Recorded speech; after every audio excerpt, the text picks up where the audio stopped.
Je m'appelle Thomas Messias, je suis un homme blanc, cisgenre, hétérosexuel, et pour la 8e fois en 10 ans, je me suis rué en salle pour voir le nouveau film de Xavier Dolan. 8 films en 10 ans. À chaque fois, le chiffre me fait frémir. Car le Québécois ne se contente pas de réaliser des films. Il les écrit, il les monte, il s'occupe des costumes, il supervise aussi la direction artistique. Xavier Dolan est une vraie machine, mais une machine avec beaucoup de talent et tellement de sentiments.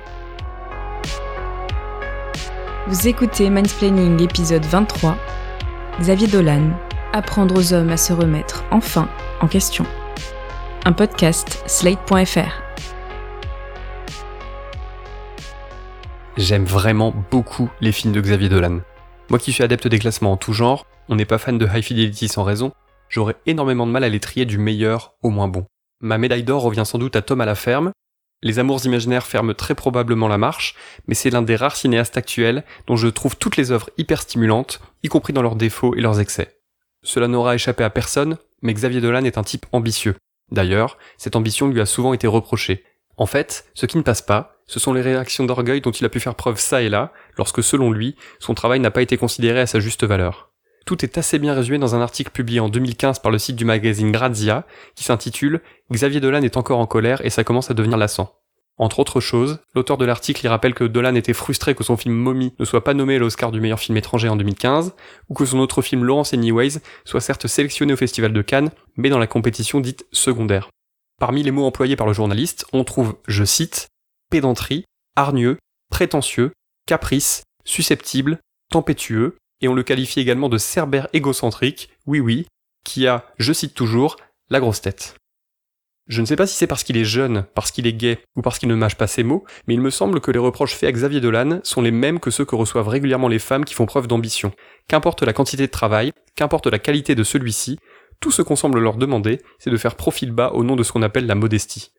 Pour Marie Kirchen, rédactrice en chef des Arocs.com et de la revue Well, c'est tout de même un peu plus compliqué que ça. J'ai l'impression que le problème dans son cas à lui, c'est qu'il n'incarne pas la figure de l'homme à qui on décerne un prix. Pour plusieurs raisons. Déjà parce qu'il est jeune. Les réalisateurs à qui on décerne généralement des grands prix, c'est des réalisateurs assez âgés. Le prix vient alors qu'ils ont déjà vraiment construit toute une œuvre, alors que c'était pas le cas pour Dolan, en tout cas pas au tout départ. En plus, il est très ouvertement gay, il n'hésite pas à mettre des personnages homo, bi, trans dans ses films. Je remarque aussi que son cinéma est vraiment un cinéma où il met en scène la famille, l'amitié, l'amour. C'est ce qu'on peut appeler un cinéma de l'intimité, donc un cinéma où sont souvent cantonnées les femmes parce qu'on leur file pas des plus gros budgets pour faire autre chose. Donc lui, Dolan, il fait pas de films de guerre, il fait pas de grands films historiques avec des reconstitutions qui coûtent très cher à faire, et il fait pas de science-fiction, il fait pas de films sur la politique, il fait pas tous ces trucs de films de bonhomme, et je pense que le cumul de tout ça fait qu'il est assez éloigné d'une masculinité à la Scorsese, Tarantino, Spielberg.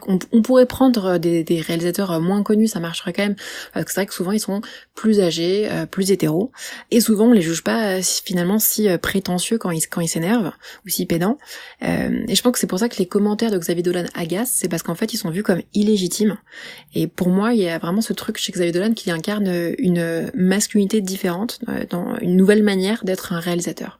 Dolan a répondu aux attaques de deux façons. D'abord en se fendant d'une tribune sur le site du Huffington Post, qui a d'ailleurs été raillée elle aussi, et dans laquelle il explique son ressenti face au portrait injuste qui a été fait de lui dans les médias. Ensuite, en continuant à travailler, encore et toujours. Certaines militantes afroféministes, comme par exemple Mrs. Roots, ont déjà pris le temps de nous expliquer qu'elles avaient grandi en entendant leurs parents leur répéter qu'à cause du racisme et du sexisme de la société, il allait leur falloir travailler 2 fois plus que les autres pour réussir. Je ne sais pas si Dolan travaille 2 fois plus que les autres pour des raisons similaires, ou si c'est simplement parce qu'il souhaite que tout soit exactement comme il le désire, mais en tout cas, c'est un fait. Il bosse comme un acharné. Ça ne veut absolument pas dire que toute critique soit interdite, simplement, quand on investit toutes ses tripes et toutes ses jeunes années dans des projets aussi ambitieux que possible, j'estime qu'on a le droit d'éprouver de la déception ou de la frustration. C'est comme si vous reprochiez à un sprinter ou à une sprinteuse d'être triste de n'être que médaille d'argent aux Jeux Olympiques. J'en viens à Mathias et Maxime.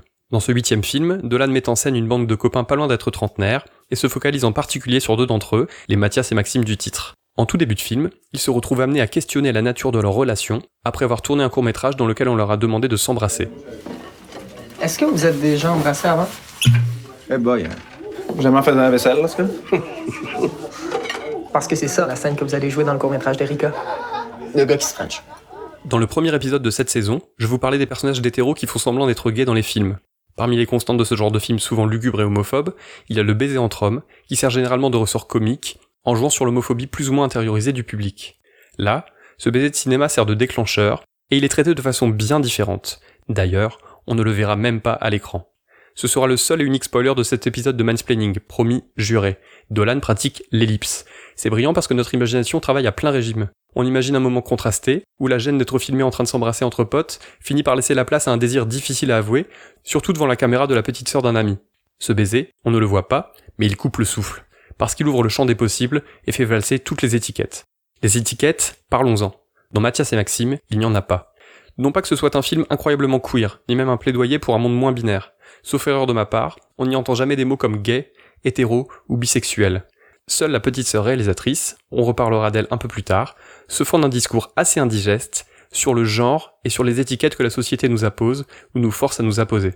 J'ai vu le film lors d'une avant-première organisée à Lille, en présence de Xavier Dolan.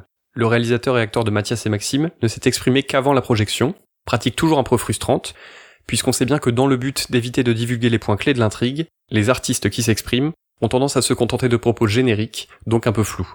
Dolan a néanmoins fait ce qu'il a pu, et son résumé, bien que manquant de précision pour les raisons que je viens d'évoquer, est assez juste. C'est un film Mathias et Maxime d'amour, mais d'amitié avant tout. Quoi vous dire d'autre? Un film aussi, je pense, sur le changement. Est-ce qu'il est trop tard, en fait, pour changer dans sa vie? Quand, même à l'âge de 30 ans, quand on est encore jeune, quand toute sa vie, on s'est raconté un film, une histoire, on a pensé qu'on était une personne, qu'on aimait les garçons, les filles, qu'on était fait pour tel ou tel métier, qu'on voulait vivre dans tel ou tel pays. La notion de changement qui est au cœur de l'histoire, vous allez voir, vous pouvez vous l'interpréter, vous pouvez choisir qu'est-ce qu'elle représente pour vous. Que ce soit pour les deux protagonistes principaux, un baiser qui remet en question tous leurs choix, eux qui ont été toute leur vie comme des frères, ou que ce soit n'importe quel autre moment dans la vie, je pense, où on se demande est-ce que je suis à la bonne place au bon moment. Oui, c'est un film sur le changement, le fait de pouvoir remettre en question qui on est, ce qu'on fait et ce qu'on pense, à tout moment de sa vie. Mathias et Maxime dit quelque chose qui pourrait sembler anodin mais qui me semble en fait fondamental. Les hommes aussi ont tout à gagner à essayer de comprendre comment ils fonctionnent, où ils en sont, comment ils pourraient s'y prendre pour être plus heureux et pour mieux vivre avec les autres. Ce que dit moins le film, c'est que ça pourrait également faire beaucoup de bien aux femmes qui les entourent. D'après une étude de 2016, dont je vous mettrai le lien en description comme pour toutes les autres ressources citées dans cet épisode 23, eh bien en France, 70% des personnes qui consultent des psychologues, psychiatres ou psychanalystes sont des femmes. Ce sont majoritairement des femmes qui essayent de réparer les dysfonctionnements qui les empêchent d'avancer et de comprendre les causes de leur mal-être, que celles-ci soient internes ou externes. Dolan ne donne pas dans l'injonction, il montre même à quel point toute remise en question peut être gorgée de souffrance, mais au final, il explique que les hommes iraient mieux s'ils se donnaient la peine de réfléchir sur eux-mêmes et de parler réellement d'eux, que ce soit avec des amis ou des spécialistes. Ça me rappelle une phrase prononcée par Virginie Despentes dans la deuxième partie de l'entretien qu'elle a accordé à Victoire Tuaillon pour le podcast de Binge Audio Les couilles sur la table. Que les femmes vieillissent vachement mieux que les hommes à cause de cette idée de tout le temps se remettre en question, vouloir évoluer, et puis vouloir d'avoir être des gens curieuse. avec qui en parler, enfin, c'est quand même Et la nature aussi, ouais. des amitiés féminines. Et aussi pouvoir ça. admettre, je déconne. C'est un truc en tant que meuf, c'est très facile à faire. De dire, ok, j'ai merdé. Ouais, je déconne. C'est pas un truc, c'est pas très facile à faire, mais c'est beaucoup plus facile à faire parce on n'est pas du genre justement des vainqueurs tout le temps, des dominants. Donc dire j'ai un problème, il faut que je le solutionne, nous paraît, je pense, c'est moins difficile que pour un putain de mec, quoi. C'est vraiment une idée à laquelle je crois. Autour de moi, je vois des femmes de tous les âges démarrer une analyse ou poursuivre celle qu'elles ont entamée il y a des années, et non seulement elles s'y tiennent, chaque semaine ou en tout cas de façon très régulière, mais en plus elles en parlent. Déjà parce qu'elles ont compris depuis bien longtemps qu'il n'y avait pas de honte à cela, au contraire, et ensuite parce que c'est une façon de connecter le travail qu'elles font sur elles-mêmes avec le monde extérieur. D'ailleurs, il n'y a pas forcément besoin de voir un ou une spécialiste pour avancer. Cela doit dépendre des gens, j'imagine. Et puis c'est un budget. Ce qui compte, c'est de pouvoir passer du temps avec soi-même, et aussi d'avoir autour de soi des personnes avec qui dialoguer. Ce que Virginie Despentes et Victoire Tuaillon ajoutent dans l'épisode des couilles sur la table dont vous venez d'entendre un extrait, c'est que si les femmes n'arrêtent pas d'évoluer, c'est parce que leur discussion les y aide. Alors non, je n'ai pas dit que les femmes ne parlaient que de sujets existentiels ou traumatisants, simplement, elles se l'autorisent. On dirait que je suis un peu dans ma tête ces temps-ci. Je vois des choses que je voyais pas avant. Je pense à des choses auxquelles je pensais pas avant. J'en parlais déjà dans la saison 1 du podcast et l'épisode En finir avec les bandes de potes, qui vous a énormément fait réagir et qui continue d'ailleurs à le faire. Je ne comprends pas l'intérêt du groupe d'amis s'il ne sert qu'à boire trop et jouer au Time's Up.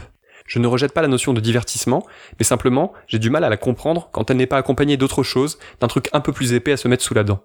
C'est quelque chose qui m'a frappé dans Mathias et Maxime, même si ce n'est pas le sujet central, et même si Xavier Dolan ne serait peut-être pas d'accord avec moi. Sur le devant de la scène, il y a les deux héros, qui vivent des moments hyper troublants en s'interrogeant sur leur rapport à l'amitié, à l'amour et au désir. Et puis en arrière-plan, il y a les autres, ceux dont j'ai eu du mal à retenir les prénoms tant ils m'ont semblé transparents.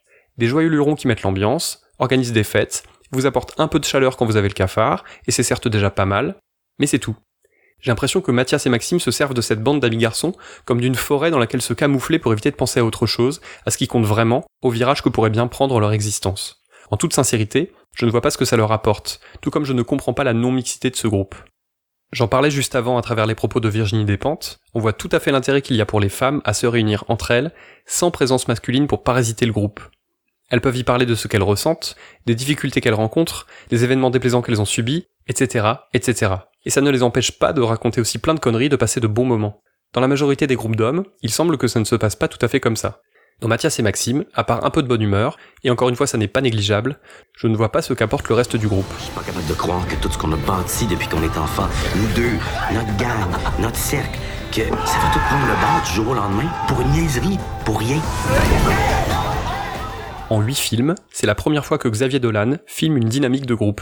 D'habitude, ces personnages sont solitaires ou esselés, et font de toute façon assez de bruit à 2 ou à 3 pour qu'il n'y ait pas besoin d'avoir plus de monde dans la pièce. Cela crée une nouvelle dynamique assez intéressante, notamment en termes de mise en scène, puisque le cadre s'est élargi, comme le fait d'ailleurs remarquer Tim Ezopé dans l'édito qu'elle signe pour le magazine 3 couleurs. Mais cela a aussi des effets plus pervers, puisqu'en se focalisant sur un groupe d'hommes, Mathias et Maxime prend le risque de reléguer les femmes à la périphérie et de le faire de façon assez misogyne.